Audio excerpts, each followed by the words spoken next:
Assalamualaikum warahmatullahi wabarakatuh. Hari ini Bapak akan mengajarkan untuk kelas 11 tentang penggunaan kompas geologi dan bagian-bagiannya beserta fungsi-fungsinya. Untuk slide-nya akan Bapak tampilkan setelah tayangan ini. Assalamualaikum warahmatullahi wabarakatuh. Hari ini anak-anak kelas 11 geologi pertambangan akan mempelajari tentang kompas geologi, bagian-bagian beserta fungsinya. Oke, nah ini adalah gambar dari kompas geologi.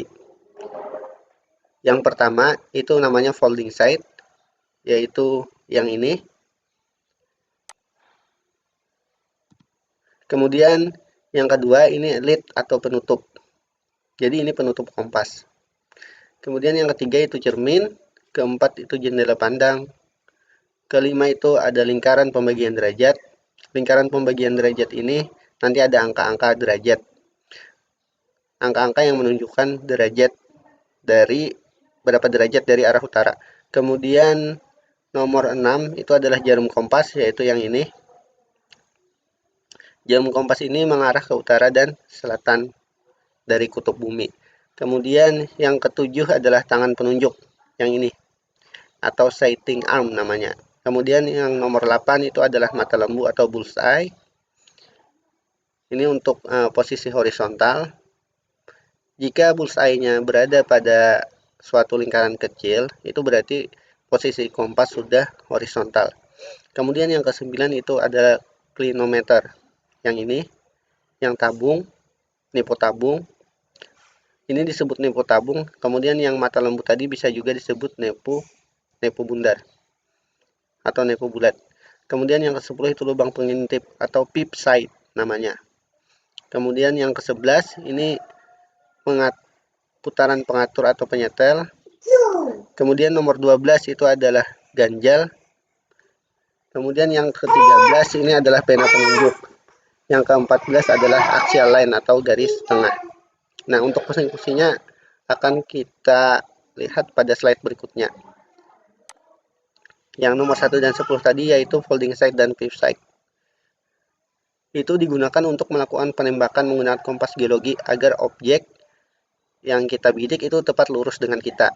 Kemudian lid tadi atau penutup kompas itu merupakan tempat cermin, axial line atau garis tengah tadi, dan sighting window atau jendela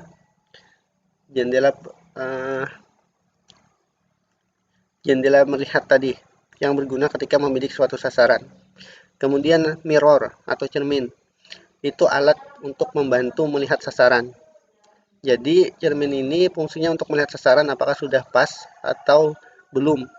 Jika pas nanti dia akan sejajar dengan garis axial line tadi. Kemudian ada sighting window. Nah, sighting window tadi fungsinya adalah untuk membidik sasaran di hadapan pengamat dengan tepat.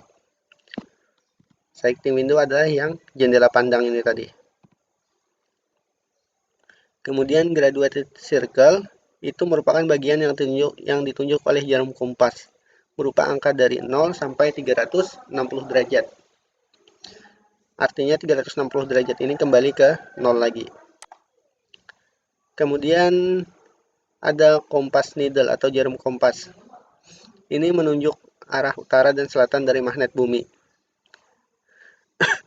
Kemudian ada sighting arm. Ini fungsinya untuk membidik sasaran dan indikator arah suatu kemiringan objek ketika mengukur kemiringan atau dipnya. Kemudian ada nepo bulat atau bullseye level. Ini indikator horizontal dari kedudukan kompas geologi. Kemudian ada kilometer level atau nepo tabung. Itu indikator horizontal ketika mengukur kemiringan suatu objek. Jadi kalau yang bullseye tadi untuk mengukur strike-nya, kalau clinometer tadi untuk mengukur dipnya. Kemudian ada adjusting screw atau baut penyetel. Itu untuk mengubah graduated circle atau pembagian derajat dari kompas tadi untuk menunjukkan posisi geografi yang benar.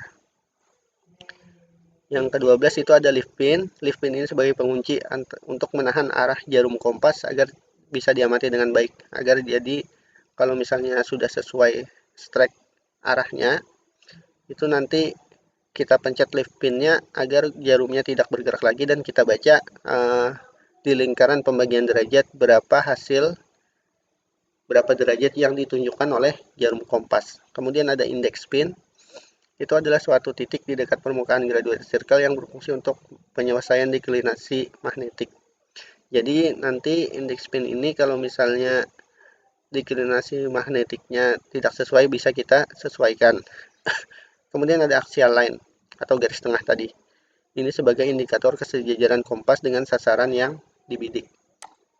Nah, itu tadi yang dapat Bapak sampaikan tentang bagian-bagian kompas geologi beserta fungsinya.